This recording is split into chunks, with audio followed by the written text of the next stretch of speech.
Astaghfirullah. Assalamualaikum warahmatullahi wabarakatuh. Alhamdulillah, salatu wassalamu ala rasulillah wa ala alihi wa sahbihi wa mawalah wa la hawla wa la quwata illa billahi wa ba'du.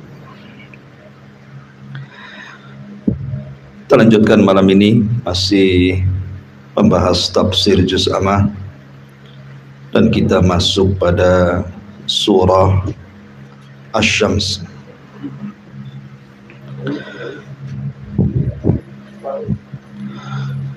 Taib. Surah Asy-Syamsi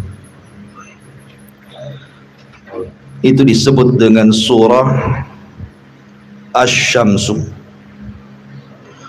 Ada juga yang mengatakan surah Wasy-Syamsi. Ada juga yang mengatakan surah Wasy-Syamsi wa duhaha. Disebut surah Asy-Syamsi karena memang di permulaan suratnya memang Allah bersumpah dengan matahari. Wasy-Syamsi wa duhaha. Makanya suratnya disebut surah Asy-Syams. Secara tertib Al-Quran, surah Asy-Syamsi ini jatuh pada surat nomor urut ke-91 dengan jumlah ayat 15, jumlah kalimat 54, dan jumlah huruf 247. Dan surah Asy-Syamsi ini satu-satunya surat yang berturut-turut Allah subhanahu wa ta'ala bersumpah sampai 11 sumpah, dan dia turun di kota Makkah, maknanya Makkiyah, setelah suratul Qadar dan sebelum surah Al-Buruj. Di dalam Al-Quran Allah subhanahu wa ta'ala menyebut kalimat Asy-Syamsi itu sebanyak 33 kali, dan kalimat Al-Qamar, bulan, sebanyak 27 kali. Sebagaimana kalimat Al-Lail, malam, disebutkan 92 kali, dan An-Nahar, siang, disebutkan 57 kali.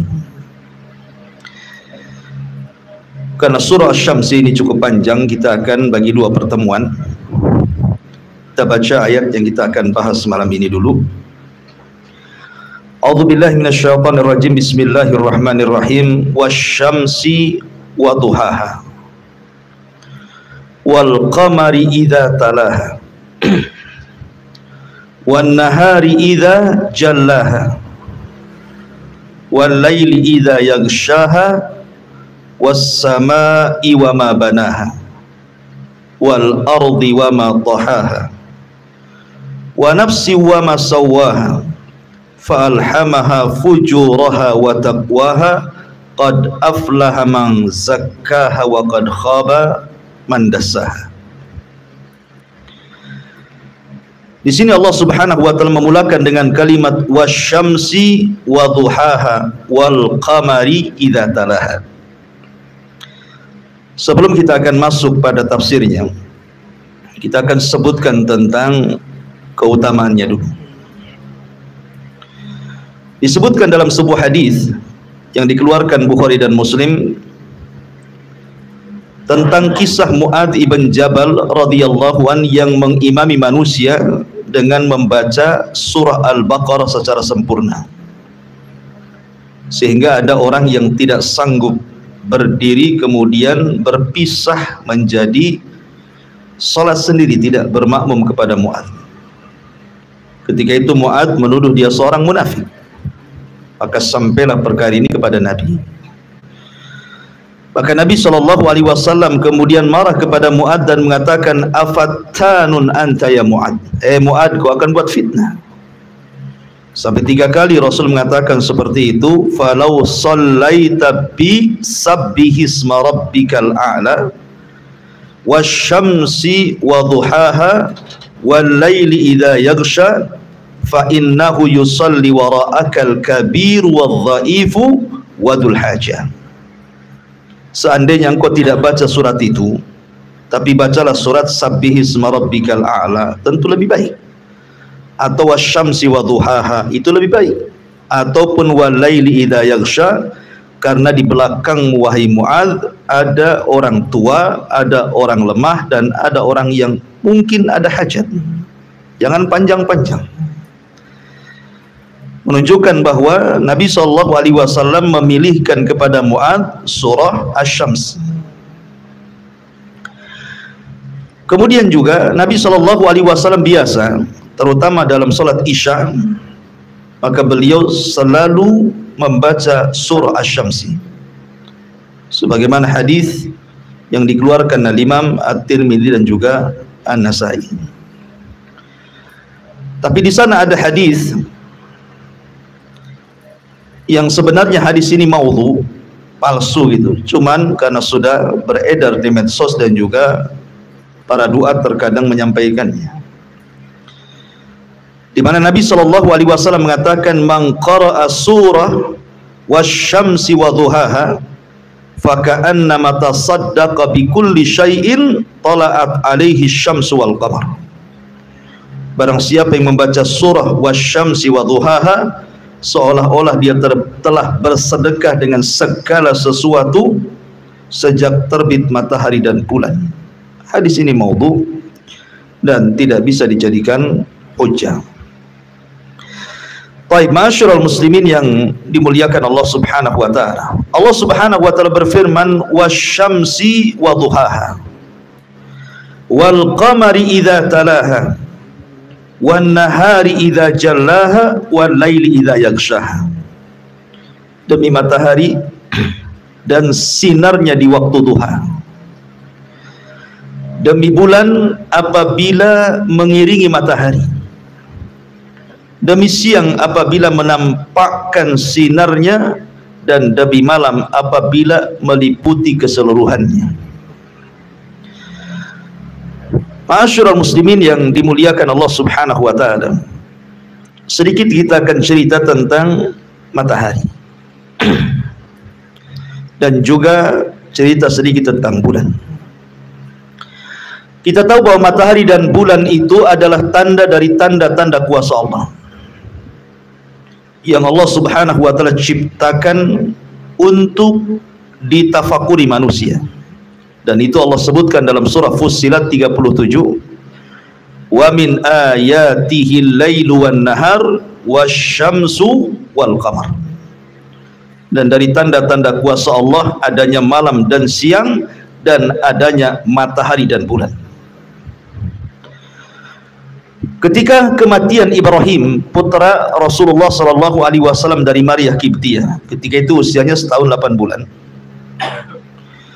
maka tiba-tiba terjadi gerhana matahari total, sehingga membuat gelap kota Madinah. Dan gerhana di zaman itu kan jarang, sehingga menakutkan. Kalau gerhana di zaman sekarang 1 tahun gerhana, tahun depan sudah diumumkan di almanak, sehingga ya biasa saja. Makanya dengan kejadian matahari, gerhana matahari total bertepatan dengan meninggalnya Ibrahim, putra Rasul SAW, semua manusia ketakutan. Sehingga orang-orang menyangka, karena tradisi jahiliyah, kalau sesuatu terjadi di langit, keyakinan mereka seolah-olah ada orang yang mati atau ada orang yang lahir dari orang-orang besar. Maka Nabi SAW meluruskan keyakinan jahiliyah itu. Kata Nabi SAW, inna syamsa wal qamar ayatani min ayatil laili la yankashifani li mauti ahadin walakinnallaha yukhawwifu bihi ma'ibadah. Kata Nabi SAW, sesungguhnya matahari dan bulan itu keduanya tanda-tanda kuasa Allah. Tidaklah keduanya terjadi gerhana karena kematian seseorang, akan tetapi Allah tampakkan 2 gerhana, baik matahari atau bulan itu, dalam rangka menakut-nakuti hambanya. Karena gerhana itu tanda-tanda kiamat masalahnya. Karena di akhir zaman gerhana itu akan terus berlaku sepanjang tahun sampai akhirnya menjadi tanda-tanda kiamat besar. Khasfun bil masyriq wa khasfun bil maghrib wa khasfun bi jaziratil Arab. Kalimat khasfun kalau ke atas itu gerhana, tapi kalau ke bawah itu artinya gempa. Makanya ada kusuf, ada khusuf gitu ya. Salat khusuf atau salat kusuf. Taib, ma'asyiral muslimin yang dimuliakan Allah Azza wa Jalla. Kalau kita melihat, kita tahu bahwa matahari ini makhluk Allah yang sangat besar. Kalau dibandingkan dengan besarnya bumi, yang antum belajar fisika tentu tahu ya. Perbedaannya hampir 1,2 juta lebih gitu, besarnya matahari dibandingkan bumi. Tapi bulan justru lebih kecil daripada bumi 4 kali lipat. Artinya bahwa matahari ini makhluk yang sangat besar sekali, yang sangat indah pada waktu-waktu tertentu ketika terbenam. Makanya banyak orang yang moto gitu ya. Akan tetapi ma'asyiral muslimin yang dimuliakan Allah Subhanahu wa taala, walaupun demikian matahari dan bulan itu tetaplah hamba-hamba Allah. Karena ada sebagian orang dari zaman ke zaman yang menganggap matahari dan bulan itu serta bintang-bintang yang lainnya dijadikan Tuhan. Karena besarnya, karena cahayanya, karena manfaatnya, sebagian orang menganggap Tuhan kan. Contoh umpamanya ketika Hudhud disidang oleh Nabi Allah Sulaiman karena tidak ikut berbaris dalam pasukan. Alasan Hudhud apa? Inni wajadtu imra'atan tamlikuhum wa utiyat min kulli syai'in wa laha arsyun 'azim. Wajadtuha wa qaumaha yasjuduna lisyamsi min dunillah. Coba, kerajaan Sabah ini kan jauh-jauh hari atau jauh-jauh tahun sebelum kelahiran Nabi. Artinya orang dulu sudah ada yang nyembah matahari gitu ya. Bahkan sebelum daripada kisah Ratu Balqis dan juga kaumnya yang menyembah matahari itu, sudah ada di zaman Nabi Ibrahim orang yang menyembah matahari. Kan Ibrahim kan pernah kumpul-kumpul tuh, kemudian melihat matahari setelah sebelumnya melihat bulan dan bintang dan mengatakan hadza rabbi hadza akbar, katanya ini Tuhanku, ini lebih besar dibandingkan bulan dan matahari, dibandingkan bintang dan juga bulan. Artinya di zaman Nabi Ibrahim sudah ada orang nyembah matahari. Di zaman Ratu Balqis, kata Hudhud, aku dapati ada seorang wanita, seorang ratu yang Allah berikan segala sesuatu dari kemewahan dunia, tapi sayang aku dapati dia dan kaumnya menyembah matahari, Tuhan selain daripada Allah Subhanahu wa taala. Kenapa mereka sampai menyembah matahari? Karena tadi menganggap matahari itu besar, menganggap matahari itu bermanfaat banyak, menganggap matahari itu cahayanya menerangi, makanya mereka menganggap Tuhan. Dari sinilah Allah Subhanahu wa taala katakan, wa min ayatihi lailu wan nahar wasyamsu wal qamar la tasjudu lisyamsi wala lil qamar wasjudu lillahi alladzi khalaqahunna in kuntum iyyahu ta'budun. Maka Allah katakan, dan matahari dan bulan itu bukan Tuhan, dia makhluk. Dan dari tanda-tanda kuasa Allah, Allah ciptakan ada siang, ada malam, ada matahari, ada bulan. Jangan sujud kepada matahari, kata Allah, dan jangan sujud kepada bulan, tapi sujudlah kepada Allah yang menciptakan mereka. Mereka bukan Tuhan, walaupun mereka besar. Makanya besarnya matahari tetaplah kecil di hadapan Allah. Besarnya matahari tetap kecil di hadapan Allah, dan mereka makhluk yang beribadah kepada Allah. Makanya dalam hadis yang dikeluarkan Bukhari dan Muslim dari hadis Abi Dzar Al-Ghifari radhiyallahu an, ketika sedang duduk-duduk bersama Nabi. Jadi Rasul dan Abi Dzar itu melihat matahari hendak terbenam. Kemudian Abi Dzar, Rasul mengatakan, atadri aina tadhhab ya Aba Dzar, kamu tahu nggak matahari itu pergi kemana? Apakah seperti yang kita yakini bahwa matahari mengelilingi bumi? Kan itu pelajaran di sekolah kita, bahwa matahari itu yang mengelilingi bumi setiap hari seperti itu. Nabi SAW hendak meluruskan tuh pemahaman orang-orang sekarang tuh. Karena Rasul mengatakan kepada Abi Dzar, hei Aba Dzar, kamu tahu nggak matahari pergi kemana? Katanya. Apakah dia mengelilingi bumi? Tidak. Maka Abu Dzar mengatakan, Allah wa Rasuluhu alam, Allah dan Rasulnya yang tahu. Kemudian Rasul mengatakan, fa innaha tadhhabu hatta tasjuda tahtal arsy. Matahari itu terbenam, dia sedang menghadap Allah, kemudian sujud di bawah arsy. Kemudian kata Rasul sallallahu alaihi wasallam, fatasta'dzinu fayu'dzanu laha wa yushak an tasjuda fala yuqbalu minha wa tusta'dzanu fala yu'dzanu laha fayuqalu laha irji'i min haitsu ji'ti ila akhiril hadis. Kata Nabi sallallahu alaihi wasallam, maka matahari itu setiap hari minta izin. Hampir-hampir tidak diizinkan terbit dari arah timur, dan hampir-hampir terbit dari arah barat. Kalau seandainya matahari sampai terbit dari arah barat, berarti sudah masuk dari tanda-tanda kiamat besar. Karena pertengahan tanda-tanda kiamat besar itu tulu usyamsi min maghribiha. Setelah awalnya keluar Dajjal, kemudian turunnya Isa bin Maryam, kemudian keluarnya Ya'juj wa Ma'juj. Ini 3 alamat pertama. Alamat keempat munculnya dukhan. Kemudian alamat kelima munculnya matahari dari arah barat. Baru keenamnya ada dabah yang keluar dari bumi yang bisa bicara. Kemudian ke-7, 8 dan 9-nya gempa dari timur, barat dan jazirah Arab, dan ditutup dengan api yang menggiring manusia dari Aden Yaman sampai ke mahsyar mereka di Syam. Ma'asyiral muslimin yang dimuliakan Allah Subhanahu wa taala.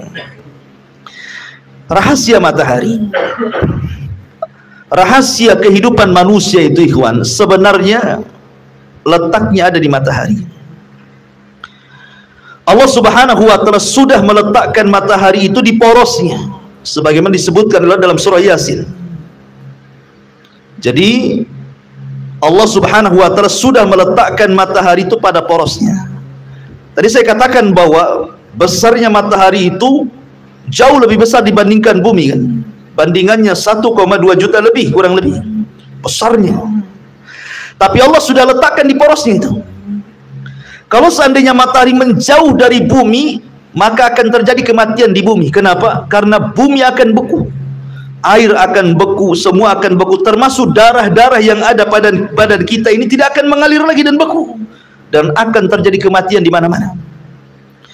Tapi kalau matahari keluar dari garis edarnya, terbalik, terbakar semuanya. Tidak ada orang yang hidup kecuali akan terbakar. Makanya kenapa rahasia kehidupan manusia itu Allah tentukan dengan matahari. Matahari Allah letakkan di porosnya, dan itu kuasa Allah, tidak mendekat dan tidak menjauh, tepat pada porosnya. Itulah rahasia kehidupan manusia tentang matahari. Ma'asyiral muslimin yang dimuliakan Allah Azza wa Jalla.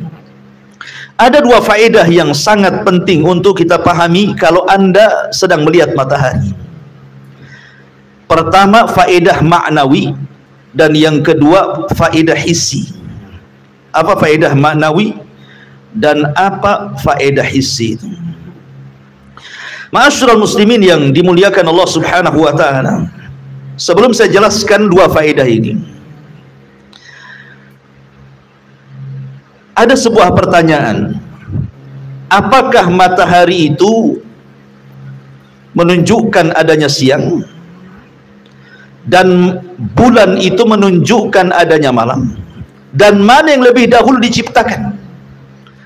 Antara malam, siang, matahari atau bulan?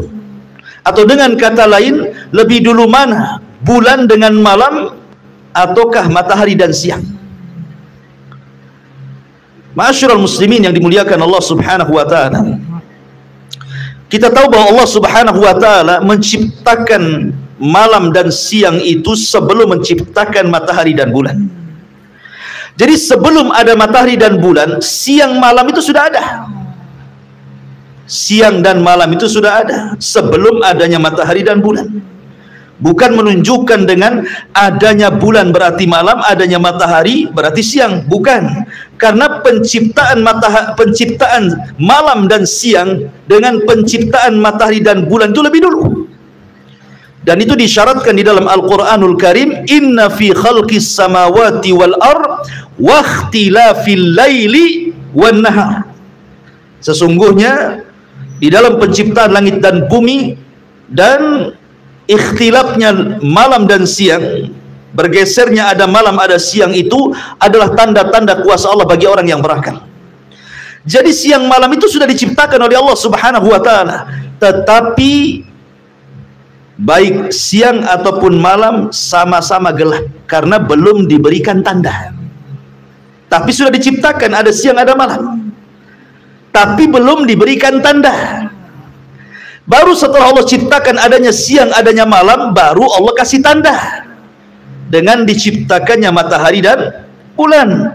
Makanya Allah Subhanahu wa taala mengatakan, wa ja'alna al-laila wan nahar ayataini famahawna ayatal laili wa ja'alna ayatan nahari mubsiratan. Apa kata Allah? Dan kami jadikan malam dan siang sebagai dua tanda kebesaran kami, kemudian kami hapuskan tanda malam dan kami jadikan tanda siang terang benderang.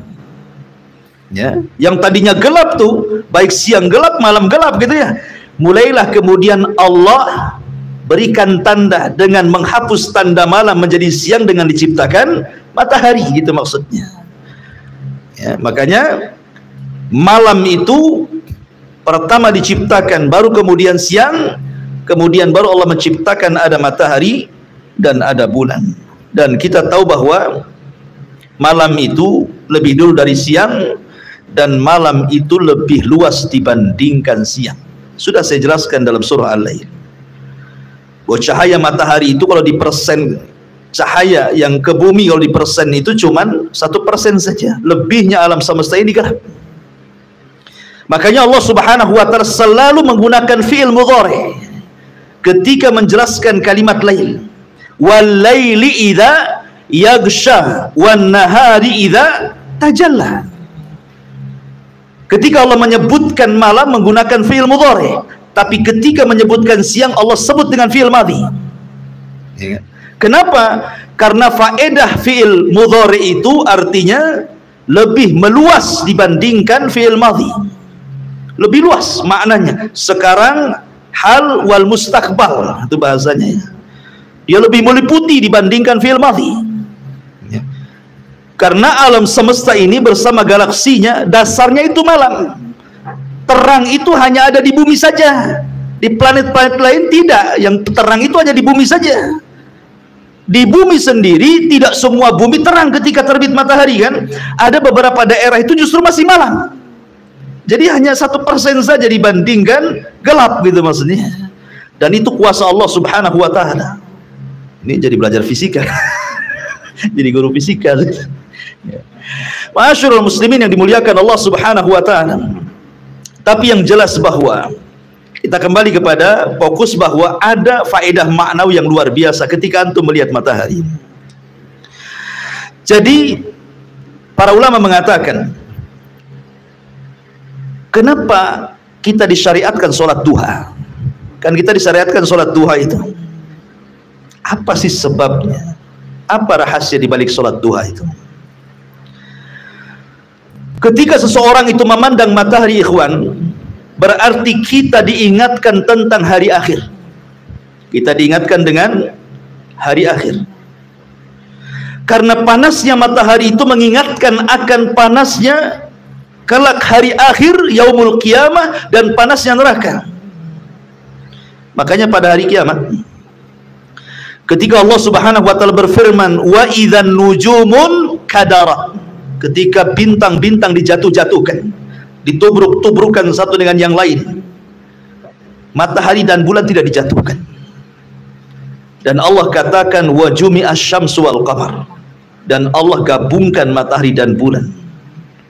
Jadi semua bintang jatuh, semua bintang hancur kecuali matahari dan bulan. Allah tidak hancurkan, karena Allah gabungkan matahari dan bulan itu, kemudian Allah letakkan di atas kepala manusia lebih dekat dibandingkan ketika manusia berada di bumi, karena jaraknya 1 mil.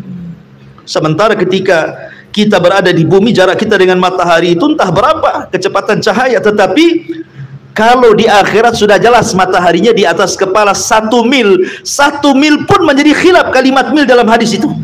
Kata rawi mengatakan, aku tidak tahu makna milun dalam hadis itu. Apakah mil itu alat bercelak, maknanya tidak sampai 1 jengkal matahari di atas kepala, ataukah makna mil di situ jarak, ada meter, ada kilo, ada mil gitu ya.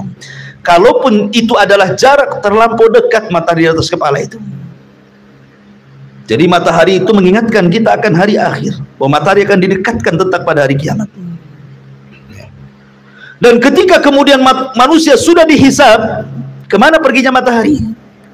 Sekarang orang sudah masuk surga, yang satu masuk neraka. Lah kemana perginya matahari dan bulan itu? Maka Allah Subhanahu wa taala menyebutkan, Rasulullah SAW menyebutkan dalam hadis Abi Dzar radhiyallahu an, matahari dan bulan itu akan dibenamkan ke dalam neraka. Abi Dzar bertanya, apa dosanya matahari dan bulan sehingga masuk neraka? Dia kan makhluk Allah juga, kok bisa dimasukkan ke neraka, apa dosanya katanya. Maka Rasul mengatakan tidak. Matahari dan bulan dimasukkan ke neraka itu bukan karena keduanya berdosa, tetapi ingin membantah orang-orang yang menyembah matahari dan bulan ketika di dunia, bahwa matahari dan bulan bukan Tuhan, makanya dibenamkan sekali ke neraka. Dari sini menunjukkan bahwa ketika kita melihat matahari itu dibayangkan bahwa kita diingatkan dengan hari akhir. Kemudian yang kedua, ketika Nabi Allah Subhanahu wa taala berfirman dalam Al-Qur'an dalam peristiwa perang Tabuk kalau nggak salah. Ketika itu kan perang Tabuk itu pada musim panas. Perjalanan Madinah ke Tabuk itu jauh, tidak bisa dilalui jalan kaki, tidak bisa dilalui kuda biasa, harus kuda perang terlatih. Lawan yang dihadapinya adalah orang Romawi, dan itu pertama kali Rasul menghadapi Romawi di Tabuk. Orang-orang munafik sudah kepikiran tuh jauhnya Tabuk, panasnya gitu. Maka mulailah mereka membuat riak-riak untuk menggembosi para sahabat. Lah, di antara gembosan-gembosan itu mereka mengatakan la tanfiru fil har. Ngapain panas-panas gini kita berangkat perang, belum menghadapi lawan dah lelah kita. Maka Allah Subhanahu wa taala katakan, qul ya Muhammad, katakan ya Muhammad kepada mereka, naru jahannam asyaddu harran law kanu yafqahun. Neraka jahanam jauh lebih panas kalau mereka paham gitu ya. Maka Allah katakan, farihal mukhallafuna bimaq'adihim khilafa Rasulillah wa karihu an yujahidu bi amwalihim wa anfusihim fi sabilillah wa qalu la tanfiru fil har qul naru jahannam asyaddu harra law kanu yafqahun. Turun ayat ini. Lah ketika Allah Subhanahu wa taala mengatakan kepada Rasul dalam ayat ini, qul ya Muhammad, katakan ya Muhammad, naru jahannam asyaddu harra, bahwa neraka jahanam itu jauh lebih panas. Ketika orang munafik mengatakan jangan pergi jihad karena panasnya matahari, maka Allah ingatkan kepada Rasul, neraka laut jauh lebih panas dibandingkan matahari. Tetapi dengan merasakan panasnya matahari, seolah-olah diingatkan dengan jahanam.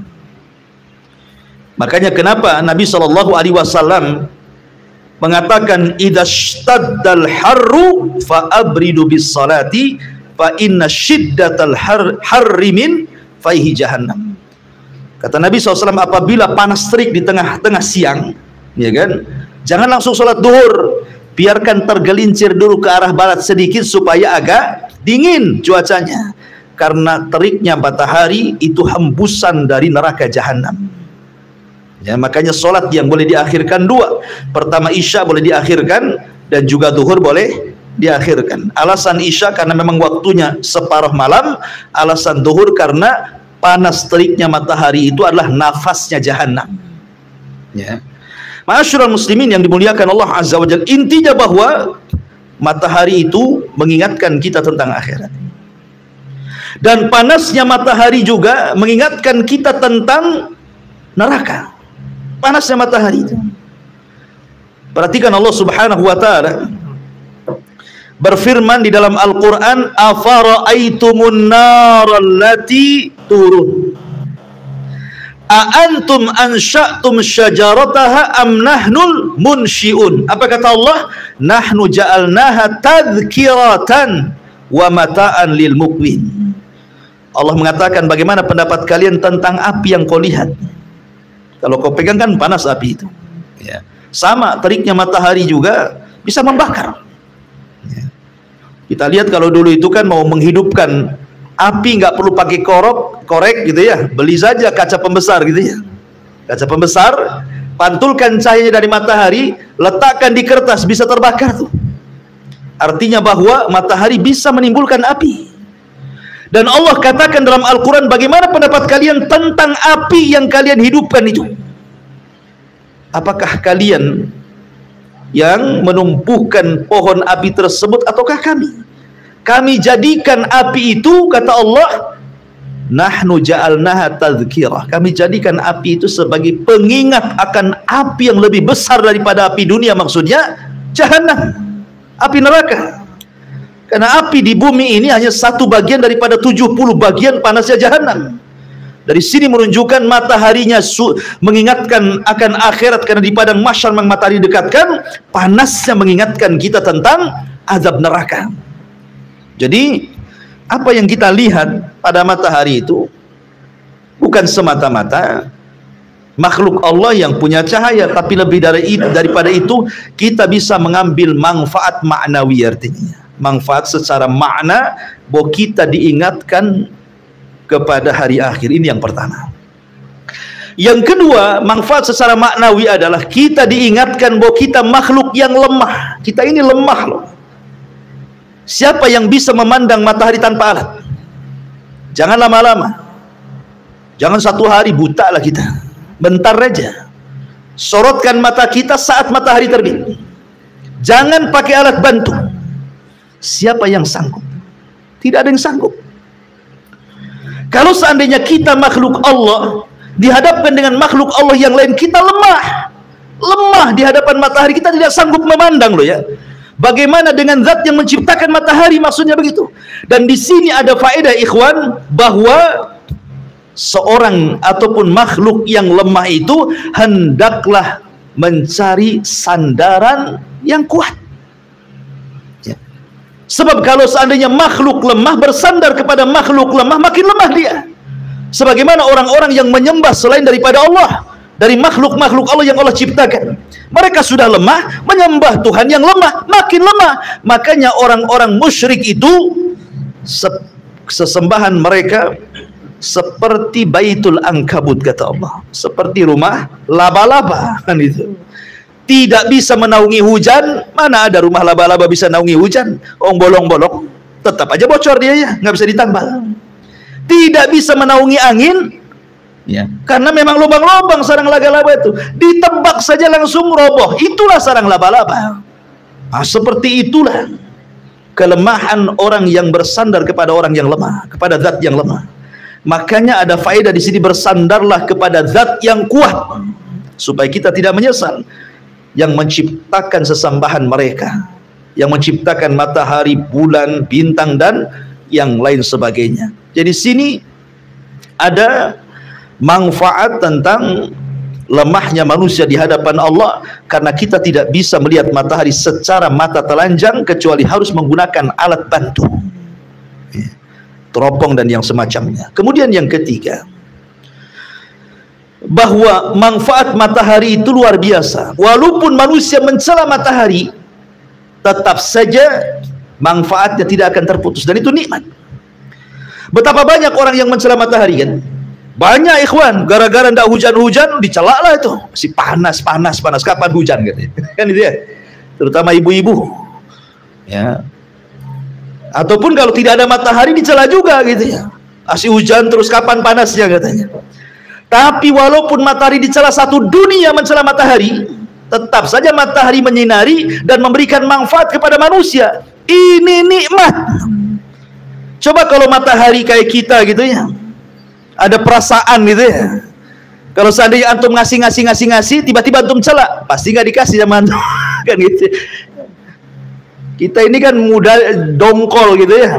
Coba kalau matahari dongkolan, dicela manusia nggak terbit-terbit, ini yang kita takutkan. Qul ara'aitum in ja'alallahu 'alaikumul laila sarmadan ila yaumil qiyamah man ilahun ghairallah ya'tikum bidiyain afala tasmaun. Bagaimana pendapat kalian coba? Kalau Allah jadikan malam itu terus gak ada matahari, karena mataharinya dongkol, nggak mau terbit lagi, malam terus sampai kiamat. Kira-kira ada nggak orang yang bisa memberikan cahaya? Kata Allah, mungkin orang tidur terus kan itu ya, karena malam terus, dingin terus, bawaannya tidur saja. Atau sebaliknya, ada orang yang mencela ketidakadaan matahari karena asik hujan terus, akhirnya Allah jadikan matahari sampai kiamat tidak terbenam gitu kan, asik siang saja, kapanlah istirahatnya kita. Makanya Allah jadikan cuaca itu berbeda-beda. Ketika matahari terbenam, Allah jadikan cuacanya berbeda, dingin, bawaannya itu ngantuk, pengen istirahat. Allah jadikan malam libas, ya kan, sebagai pakaian kita bisa istirahat. Ketika Allah terbitkan matahari panas, bawaannya tidak bisa tidur, maunya gerak, itulah kita kerja. Jadi ikhwatu fiddin muliakan Allah Azza wa Jal, ini semua adalah manfaat dari Allah Azza wa Jal, jangan sepelekan. Ini secara manfaat maknawi. Di sana ada manfaat hissi. Manfaat hissi itu maksudnya manfaat yang langsung kita rasakan, badan kita merasakannya. Apa Jul paham lah kan? Karena orang kesehatan, bahwa orang yang berjemur di pagi hari itu pasti akan dapat vitamin dal. Kalau dalam bahasa Arabnya, kalau bahasa kitanya D, vitamin dal. Vitamin D, karena itu. Dengan adanya vitamin D tanpa harus mengkonsumsi obat, tanpa harus mengkonsumsi buah-buahan yang ada vitamin D-nya, tidak perlu. Cukup berjemur masuk semua, tulang kuat, semua bisa jalan orang, sehat semuanya. Bahkan saya baca dalam buku kesehatan itu, orang yang suka berjemur di pagi hari terhindar dari stroke katanya. Tidak mudah stroke orangnya, tidak mudah terkena penyakit gula katanya. Kemudian badannya akan sehat. Sampai seperti itu namanya manfaat hissi, namanya manfaat langsung ke badan. Itulah matahari, luar biasa. Kemudian pertanyaannya, kenapa Allah Subhanahu wa ta'ala mengatakan wasyamsi waduhaha, demi matahari, waduhaha, dan demi waktu duha.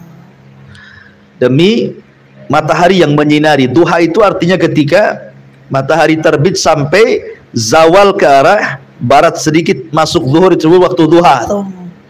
Ya. Karena yang menyebabkan adanya duha itu matahari. Adanya duha itu karena matahari. Tetapi walaupun matahari tidak terbit, yang namanya waktu duha tetaplah waktu duha. Walaupun pada awalnya yang menjadikan adanya duha matahari, tetapi ketika sudah menjadi waktu duha, ada matahari atau tidak ada, tetap duha itu ada. Ya kan? Jangan pula matahari tak ada, saya tak sholat duha. Enggak begitu. Mana dalilnya? Dalilnya hadis Dajjal.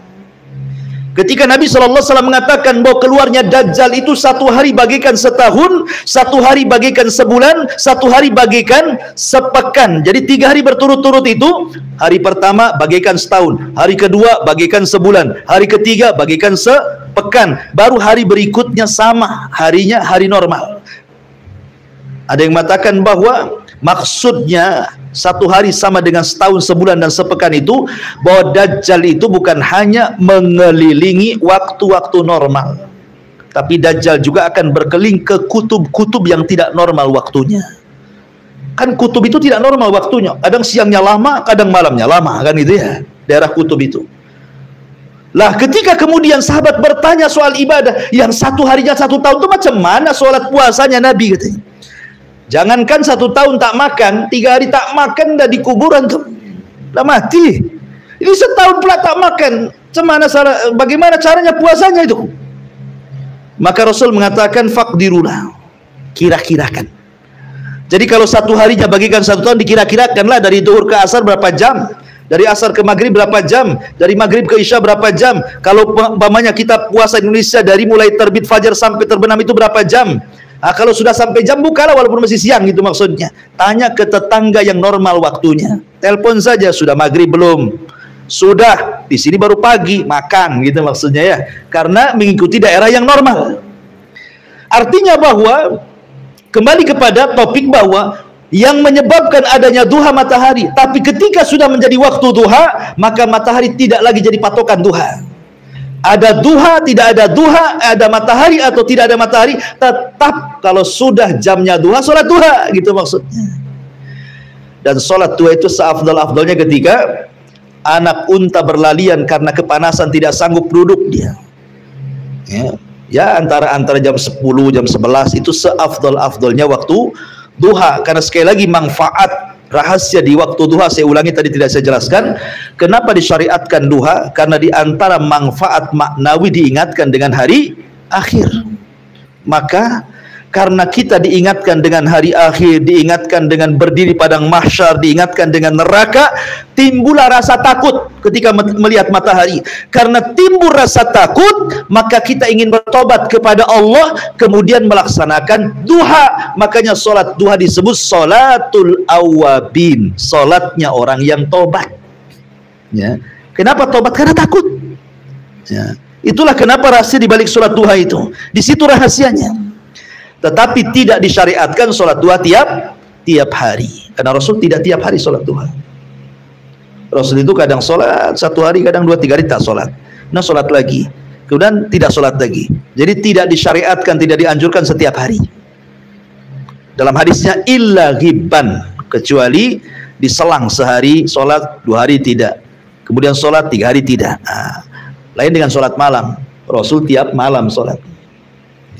Ma'asyiral muslimin yang dimuliakan Allah Azza wa Jalla, ini diantara makna wasyamsi wa duhaha wal qamari idza talaha wan nahari idza jallaha wal laili idza yaghshaha. Demi siang apabila menampakkan sinarnya, dan demi malam apabila menutupinya gelap gulita. Perhatikan di sini, Allah Subhanahu wa taala dahulukan siang daripada malam. Harusnya kan malam dulu baru siang, karena asal penciptaan itu malam baru siang. Tapi dalam surah Asy-Syams ini kenapa siang dulu baru malam? Dalam surah Al-Lail yang kita sudah bahas, wal laili idza yaghsha wan nahari idza tajalla, malam dulu baru siang. Dan hampir semua Al-Qur'an secara umum kalau menyebutkan siang malam, mesti malam dulu baru siang. Kecuali dalam surah Asy-Syams ini, kenapa didahulukan siang baru malam? Wan nahari idza jallaha wal laili idza yaghshaha, kan itu ya. Kata ulama, didahulukan kalimat siang baru malam, padahal hampir semua ayat dalam Al-Qur'an didahulukan malam baru siang, karena untuk disesuaikan dengan munasabah ayat sebelumnya. Kan ayat sebelumnya didahulukan apa? Matahari kan? Baru bulan. Maka harus sesuai lah ayat setelahnya. Matahari gandengannya siang, bulan gandengannya malam. Makanya Allah sebutkan wasyamsi waduhaha wal qamari idza talaha. Kemudian untuk menyesuaikan lafaz, maka mendahulukan siang karena sebelumnya disebutkan matahari dulu, baru kemudian malam karena setelah disebutkan bulan. Tapi pada dasarnya ayat Al-Quran itu lebih mendahulukan malam dibandingkan siang, karena alasan tadi, karena malam itu adalah awal yang diciptakan oleh Allah, satu, sebelum siang. Yang kedua, karena malam jauh lebih meliputi segala alam semesta dibandingkan siang yang hanya bumi saja. Makanya malam dulu baru siang, ya. Baik, masyaallah muslimin yang dimuliakan Allah Subhanahu wa taala.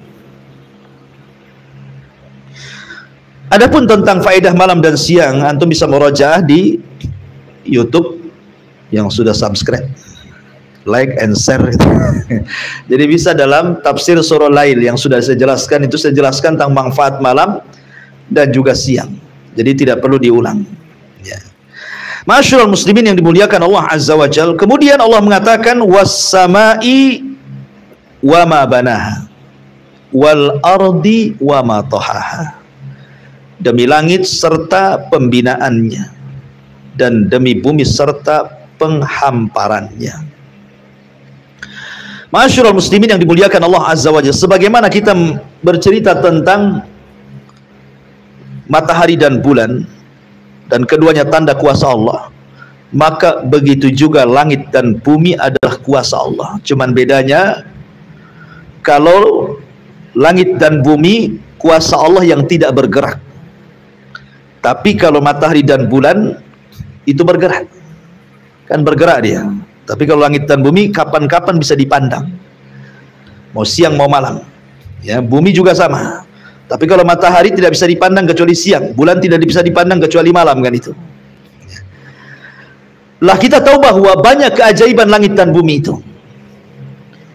Dan hadis Abdullah ibn Mas'ud radhiyallahu an ketika, atau asar lah, bukan hadis, perkataan Abdullah ibn Mas'ud radhiyallahu an mengatakan, bainas sama'i dunya wallati taliha khamsumi'ati amin, bahwa jarak langit dunia yang kita lihat, kemudian langit setelahnya, langit kedua dan ketiga sampai ketujuh, itu antara satu langit ke langit berikutnya itu jaraknya khamsumi'ati amin, 500 tahun perjalanan. 500 tahun perjalanan, saking tingginya langit satu ke langit berikutnya itu. Ya. Begitu juga antara langit ketujuh dengan kursi 500 tahun perjalanan. Kemudian antara kursi ke air juga 500 tahun perjalanan. Kemudian antara air ke arsy juga 500 tahun perjalanan, begitu seterusnya. Dalam asar Abdullah ibn Mas'ud radhiyallahu an. Dan di antara keajaiban langit, bahwa langit tempatnya para malaikat. Langit itu tempat malaikat tinggal. Dan Allah Subhanahu wa taala, Rasul mengatakan dalam hadis Abi Dzar Al-Ghifari radhiyallahu an, ketika Nabi sallallahu alaihi wasallam dimi'rajkan, apa kata Rasul? Inni ara ma la tarawun.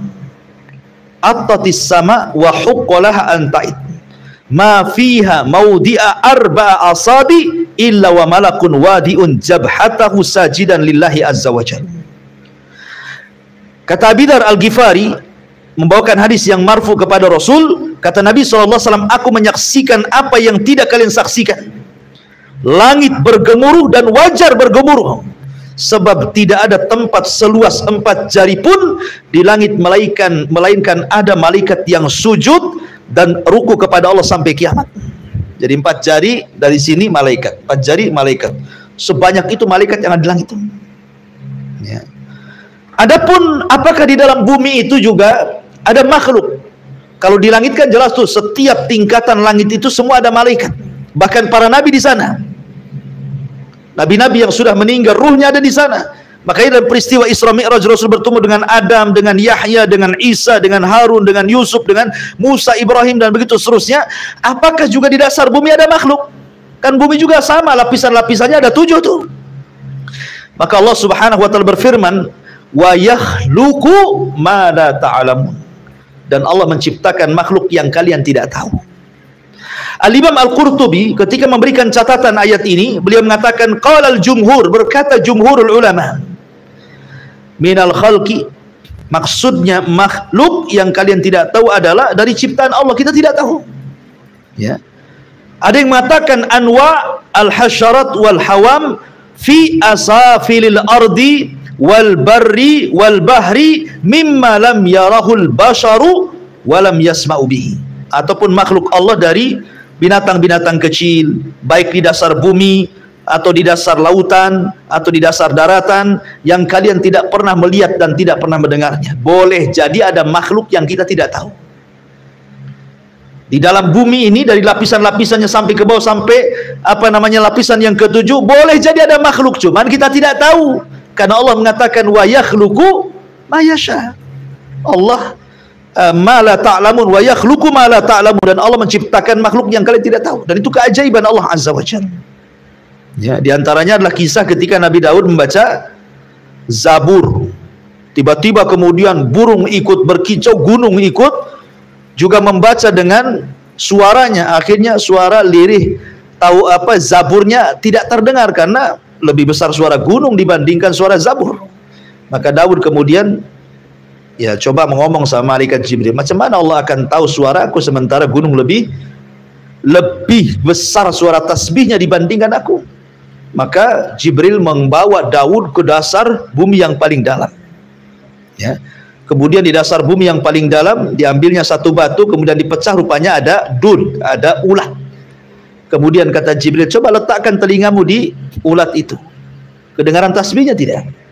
Maka kata Nabi Daud, aku mendengar tasbihnya. Kalau ulat di dasar bumi saja bertasbih dan Allah mendengarnya, kok ini di bawah di permukaan bumi lebih Allah dengar lagi. Ya. Artinya bahwa intinya bahwa baik di langit ada makhluk, di bumi juga ada makhluk. Dan ingat bahwa langit itu Allah katakan wabaina was-samai banainaha bi aidin wa inna lamusyun. Artinya langit itu dibangun, ada bangunannya. Karena ada orang-orang yang kemudian mengingkari ayat tentang langit itu punya bangunan. Disangkanya langit itu ya awan, ya angin, ya bukan berupa bangunan. Tidak, langit itu ada bangunannya dan ada pintunya. Tidak sembarang masuk dan menembus langit. Makanya dalam peristiwa Isra Mi'raj itu Rasul tidak bisa menembus pintu langit dari Mekah. Dia harus ke Palestina dulu. Karena sejajarnya pintu langit itu dengan Masjidil Aqsa. Sebenarnya Rasul bisa saja di Mekah ke langit. Masalahnya tidak ada pintunya di sana.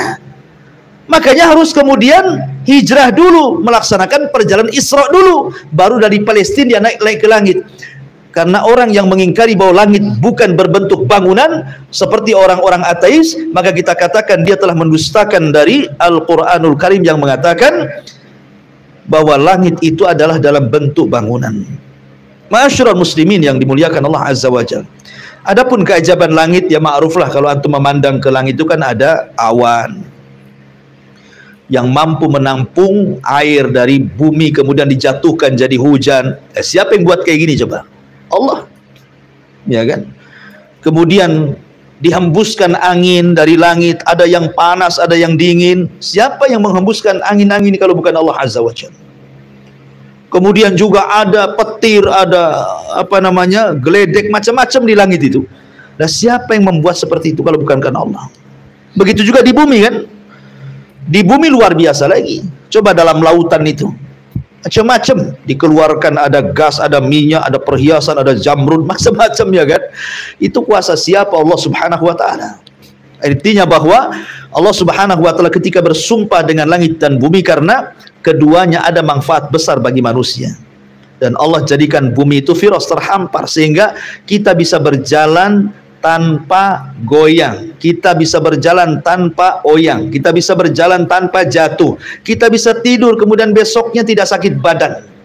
Coba, siapa yang menjadikan kemudian bumi itu hamparan, firas, kasur bagi kita kalau bukan karena Allah?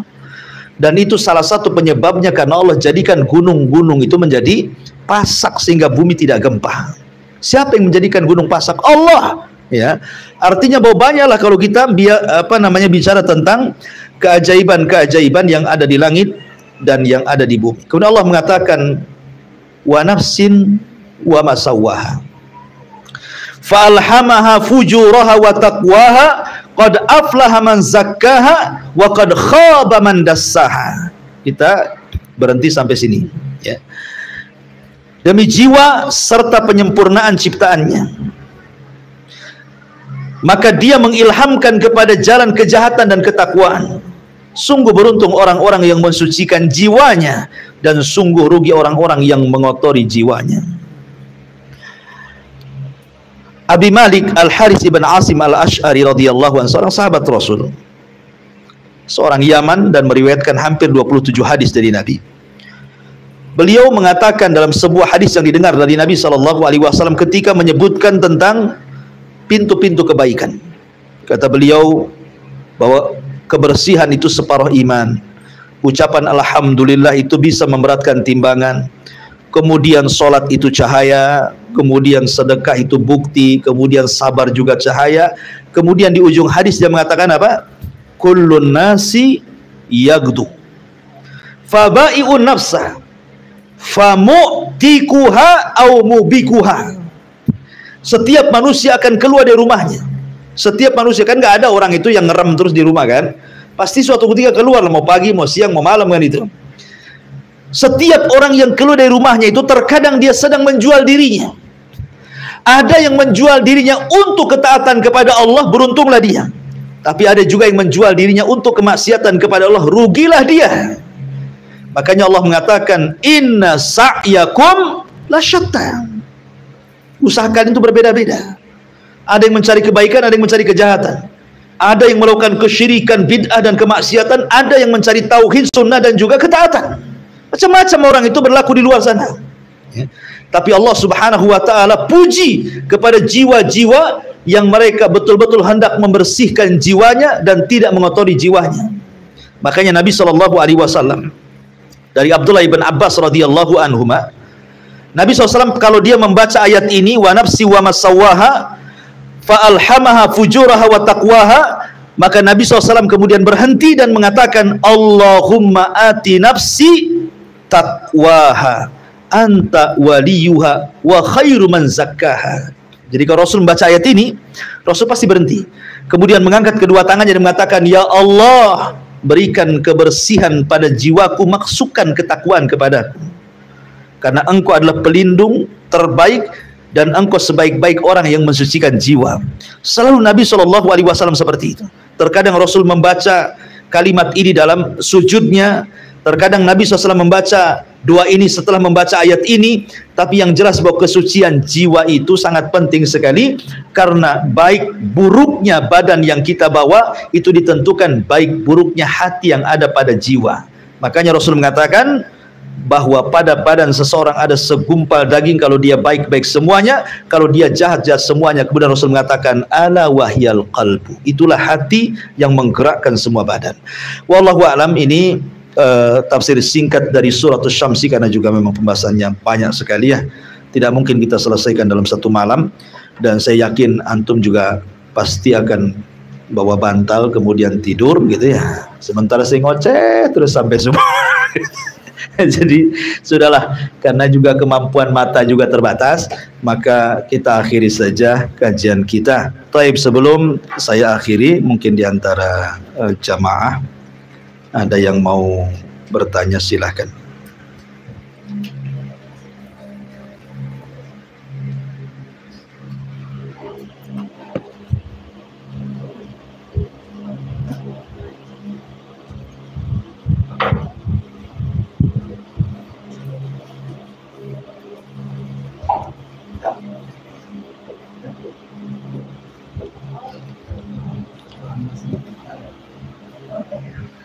Taib, kalau tidak ada, kita tutup saja. Subhanallah bihamdika, asyhadu an la ilaha illa anta astaghfiruka wa atubu ilaik. Allah ta'ala. Assalamualaikum warahmatullahi wabarakatuh.